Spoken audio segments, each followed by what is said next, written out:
Bienvenue sur Himitsu Rétro, on reparle de Dragon Quest, et oui, on va faire les épisodes 7, 8, 9, 10. Alors, c'est la fin de l'arc Crocodine. L'épisode 10 conclut l'arc Crocodine et débute l'arc Unkel. Alors, dans l'ensemble, j'ai pas vraiment de reproches à faire sur l'animation, sur les choix scénaristiques et compagnie, puisque dans l'ensemble, ils suivent le plus possible le manga d'origine. Des fois, il y a 2-3 petits trucs qui changent, mais bon, c'est du détail, donc c'est pas, ça change pas grand-chose à l'histoire. Après, bon, qu'est-ce que je pourrais reprocher? On va dire les trucs habituels. Quand vous avez dans l'épisode 10, Adlar qui apprend Béjiragon et qu'ils appellent ça Mégacram, tu es là, tu es: Bon, merde, mais Giragon, quand vous êtes fan de la série, vous êtes fan du manga, je veux dire, quand vous êtes fan de Dragon Quest Quête de Dai, de Fly, mais Giragon, c'est quelque chose d'assez exceptionnel. C'est un sort ultime. Et l'autre, il disait méga crame. Bon, bref, c'est mes reproches habituels sur les traductions. Ensuite, il y a une chose que je voulais parler, que j'avais pas parlé jusqu'à présent, mais j'ai profité de cette vidéo pour en parler, parce que sinon la vidéo durerait pas longtemps. C'est les auras. Alors, dans cette adaptation animée, ils ont inventé quelque chose qui n'existe ni dans le manga, ni dans la première adaptation, de l'animé. Quand ils utilisent un sort ou une technique, d'esprit combatif, puisque c'est le 1, ils ont une aura autour du corps ou autour de l'arme, suivant le type de technique qu'ils utilisent. Donc quand c'est la magie, bah, hop, ils ont une aura, blanche, bien souvent. Quand c'est l'esprit combatif, bon, bah, par exemple, pour couper la terre, tu as une espèce d'aura orange-rouge qui se met autour de l'arme. Ça, c'est quelque chose qu'il n'y avait pas avant. Alors autant quand Dai a le symbole du chevalier du dragon, qu'il est recouvert par Dragonic Aura, qu'il ait une aura bleue, c'est normal, ça fait partie du personnage, ça fait partie, de ce qui constitue le chevalier dragon. Le chevalier dragon est entouré par une aura dragonique qui le protège, et tout en augmentant sa force. Donc ça le protège aussi bien en physique et en magie, et ça, augmente sa force. Mais voilà, c'est-à-dire que normalement, il devrait y avoir que, les chevaliers dragons qui devraient avoir une aura autour d'eux quand ils utilisent, un sort ou quoi que ce soit. Là, c'est tous les personnages. Dès qu'un personnage utilise un sort, hop, il a une aura. Une technique d'arme, hop, il y a une aura autour de l'arme. Alors bon, c'est sympa, mais voilà, on aurait pu s'en passer, en fait. Puis surtout, c'est un peu con parce que du coup, dès le moment que vous voyez que le personnage, il y a une aura autour de lui, que ce soit un allié ou un ennemi, tu es là, «Ah, il est en train de se concentrer pour lancer une attaque». Je trouve que ça, voilà, tu plus le côté, le mec qui lance une attaque et que tu esquives au dernier moment parce que, réflexe et tout. Là, c'est hop, dès que l'aura apparaît, tu sais que le mec il va t'attaquer, quoi. C'est un peu ça, je trouve que ça, par contre, cette histoire d'aura, de l'avoir appliquée à tout le monde, je trouve ça dommage. Ça, par contre, c'est un bémol que j'ai à la série, c'est-à-dire que visuellement, c'est intéressant, visuellement, c'est quand même beau, tu es là, tu es: «Waouh, la belle aura, machin», qui quand le mec il se concentre et tout. Mais honnêtement, on n'y serait pas. J'aurais préféré qu'il y en ait pas, en fait. C'est-à-dire qu'en dehors en dehors de Dai, quand il est en mode chevalier du dragon, qu'il aurait son aura de Dragonite Aura, donc là encore, je l'accepterais sans problème. Puisque justement, dans le manga, il y a un moment, ils disent oui, quand son symbole brille, il est comme entouré de lumière. C'est-à-dire que c'est bien quelque chose que c'est un phénomène qu'ils comprennent pas. Si il y avait ce truc d'aura dans le manga, ils diraient ah bah tiens, il est en train de concentrer ses forces magiques. Alors qu'en réalité, non, c'est autre chose. Donc, c'est cette histoire d'aura, c'est peut-être beau graphiquement, mais je trouve que ça dessert la série un peu. Ça dessert un peu la série. Sinon, en dehors de ça, oui, il y a 2-3 petites précisions. Par exemple, quand il ramène Brass à Demerine, Heu, on voit pas dans le manga, il le ramène et des soldats restent avec lui pour qu'il ne soit pas à nouveau capturé. Pour qu'il ne serve pas à nouveau d'appât ou de piège, contre Dai. Et là, ça, non. Tu les vois, ils sont devant l'île, ils disent: «Ouais, c'est bon, on l'a ramené», puis hop, ils vont direct, Papounica et tu là, ouais, alors déjà, moi à l'époque dans le bouquin, j'avais pas compris que c'est Dai qui l'avait ramené. J'avais pas compris qu'ils avaient profité du même bateau. Parce que pour moi, les 2 continents étaient l'un en face de l'autre, donc pour moi, ils auraient fait comme ça, sauf que là, ils font comme ça, ils descendent à l'île des Mourines et après ils vont, à Papounica. Bon, pourquoi pas, le fait que le bateau, fasse couler de l'eau bénite devant lui pour le protéger des monstres faibles, ça c'est quelque chose que dans le manga, effectivement, quand il y a l'homme poisson qui arrive, qui accroche le bastingage, il «Ah!», ça le fait reculer et tout.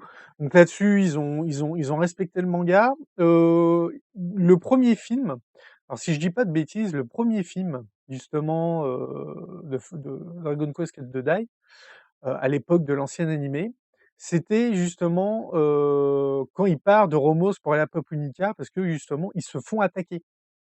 On les laisse pas partir, simplement comme ça et tout. Dans le premier film, ils se font attaquer, il y a toute une aventure et tout avant qu'ils arrivent à Papounica. Là, ils ont respecté le bouquin, ils prennent le bateau, hop, ils y vont. Quand ils arrivent au port, ils voient que le port de Papounica est saccagé. Ils débarquent en disant au bateau de filer, de même pas s'arrêter et puis ils affrontent très rapidement, la Légion des Morts Vivants avec, l'arrivée, de Unkel, le légat de l'armée. Alors là-dessus, bon, tout ça, pas de problème, ils ont bien respecté le truc. Alors, il y a un truc qui m'a quand même fait rigoler, c'est les squelettes. Quand ils te disent que l'armée, des morts vivants, l'armée des immortels, c'est une des armées, les plus puissantes de l'armée du mal, machin et compagnie, et que tu vois que Pop, avec son sceptre, avec une attaque physique, il explose la gueule du squelette. Sur le coup, tu as envie de dire, si un magicien qui a pas beaucoup de force, il peut le péter en corps à corps, bah, je sais pas, je vois pas ce qu'elle a de spécial, votre armée. Et en fait, non, il montre bien que le squelette, il se reconstitue et il retourne à l'attaque. En fait, il faut complètement les pulvériser. Et là, bah, du coup, bon, bah, Pop, se met à utiliser des sorts et compagnie. Mais c'est voilà, c'est bien parce que sur le coup, tu es là, «Hein, bah, attends, ils sont faibles». Non, non, ils sont pas faibles. C'est les mecs, ils se reconstituent, ils attaquent, ils se reconstituent, ils attaquent. Donc c'est un peu de la bataille d'attrition, ça porte bien son nom d'immortel. On a la réunion des légats où Henkel participe pas parce que lui, il a reçu pour mission d'abattre Dai, de par l'empereur. Alors l'empereur, ah ouais, une petite chose que je voulais dire, l'empereur dans l'édition manga, Tonkam, dans la réédition, il l'avait appelé l'empereur du mal, Wyrn, et dans l'ancienne version, la version j'ai lue, il l'appelait l'empereur du mal Ban, et c'est quelque chose qui me perturbait heu, puisqu'il y a pas de V en japonais déjà, donc du coup le Wyrn était bizarre. Wyrn, Miss Wyrn, tous les noms qui étaient en rapport. Et là, j'ai bien fait attention parce qu'ils ont prononcé plusieurs fois le nom de l'empereur. Ils disent bien en japonais l'empereur Ban. Alors que votre sous-titre, que ce soit ADN ou Crunchyroll, ils ont la même source, ils mettent Wyrn. Parce qu'ils te disent oui, mais dans le manga, en France, c'est écrit Wyrn. Oui, mais quand c'était j'ai lu, c'était écrit Ban. Et Ban, c'est la vraie traduction. Surtout que Ban, donc, du coup, tu as envie de dire, c'est encore quelque chose qui est dommage puisque, une fois de plus, ils sont allés chercher, ah bah, on a pris les dernières traductions, c'est-à-dire qu'ils prennent l'essor, de la façon qu'ils sont traduits dans le jeu vidéo. Ils prennent, les noms de la façon, comme ça a été traduit dans la version Tonkam, sauf que la version Tonkam n'a pas juste partout, tout comme la version j'ai lu n'avait pas juste partout, puisqu'eux, ils mettaient Fly au lieu de Die, ils mettaient, Fwam au lieu de Mam. Tu vois? La version j'ai lu était restée sur ce qu'il y avait dans le premier dessin animé, et là, bah, une fois de plus, on refait un dessin animé, il est bien, il est coloré, machin, il y a tout ce que vous voulez, mais bah, ils ont pas mis Ban, ils ont mis Wyrm. Bon. Ensuite, si je devais faire un dernier reproche à la série, c'est qu'une fois de plus, je trouve que le générique est pas à la hauteur. C'est-à-dire que déjà à l'époque, le générique de la première série, je le trouvais pas terrible et je parle pas de la version Bernard Minet, hein, je parle du générique japonais et là, une fois de plus, j'ai rien contre la musique en elle-même. La musique, en dehors du contexte, elle est bien. Mais quand je l'associe à Dai, je voulais quelque chose de plus hippie, plus shonen, plus rock quoi, quelque chose qui pète quoi, tu sais le bah, ça bastonne machin tout, un truc vraiment, qui te montre qu'il y a de l'action, que là non. Là non, non, non, le générique il est pas comme ça, bon, c'est comme ça, on peut rien. Donc ça sera tout pour la fin de l'arc Crocodile. Ah si, une dernière chose, ils identifient bien Crocodile comme étant un homme lézard, qui serait supérieur aux autres hommes lézards. Le problème, c'est que dans la série, je n'ai jamais vu d'autres hommes lézards. Même dans le manga, en dehors de Crocodile, on ne voit aucun autre homme lézard. Que ce soit les monstres qui vivent à la surface de la Terre ou les monstres qui vivent aux enfers, je n'ai jamais vu d'autres hommes lézards. Et ça, je trouve que c'est un truc que j'ai toujours trouvé bizarre. Donc du coup, là, c'est bon, voilà, c'est pareil, surtout quand tu as Flazar qui apprend que Crocodile a perdu, il est là, quoi? Mais il a un corps en acier, il est très dur à blesser, machin, il tu vois? Guillemets et du coup, tu es là, tu dis: «Ouais, mais du coup, il fait partie d'une race, comment ça se fait qu'on en a jamais vu d'autres?» Qu'il soit le plus fort de sa race, OK, pas de problème, mais on n'en voit pas du tout d'autres, quoi. C'est voilà. Voilà. Bon, du coup, cette fois, oui, j'arrête ici. Une dernière chose, au début, je faisais des vidéos par bloc de 3 ou de 4 ou ça dépendait en fonction de ce qui se passait. Je crois que je vais faire par arc. Alors que là, j'ai conclu l'arc Crocodile. La prochaine vidéo que je ferai, ça sera à la conclusion de l'arc Uncle. Voilà, donc c'est-à-dire s'il faut, qu'importe le nombre d'épisodes qu'il faudra.